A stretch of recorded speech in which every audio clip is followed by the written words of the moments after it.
තරුණ භික්ෂුවකගේ සිතේ ශාසනය වෙනුවෙන් මහඟු මෙහෙවරක් කිරීමේ දැඩි අධිෂ්ඨානයක් මෝදු වෙමින් පැවතුණා. උන්වහන්සේගේ එකම අරමුණ වූයේ මිනිසුන්ට නිවී සැනසෙල්ලේ දහම් ශ්‍රවණය කළ හැකි, පින් රැස් කරගත හැකි පින්බිමක් නිර්මාණය කිරීමේ සඳහා සුදුසු භූමියක් සොයා උන්වහන්සේ නොගිය තැනක් මැති තරම්. අම්මේ, මේ කන්ද උඩ කවුරුත් පදිංචි වෙලා නැද්ද? හරිම නිස්කලංකයි. මම තීරණය කළා මේ බිම තමයි මම හොයපු පින්බිම.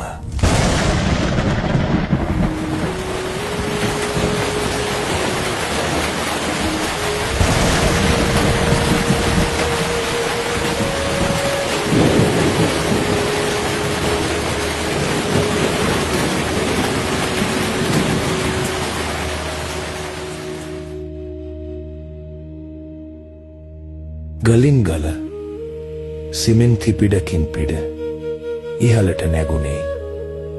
සුදෝ සුදුසෑ රජුන් පමණක් නොවේ ඒ සමගම ඉහළට නැගුණේ. දහස් ගණනකගේ බලාපොරොත්තු, ඔවුන්ගේ ශ්‍රද්ධාව, ඔවුන්ගේ එකමුතුකම එක සිතකින් ඇරඹි සිහිනයක්.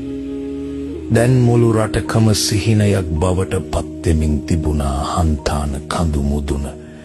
තවදුරටත් හුදකල කැලෑවක් වුණේ නෑ. එය විශ්වාසයේ සහවීර්ජයේ ජීවමාන සාක්ෂියක් බවට පත්වෙමින් තිබුණා. මේ ශක්තිය මගේ ශක්තිය විතරක් නෙවෙයි, මේ ධර්මයේ ශක්තිය, මිනිසුන්ගේ හදවත් තුල තියෙන යහපත්කමේ ශක්තිය.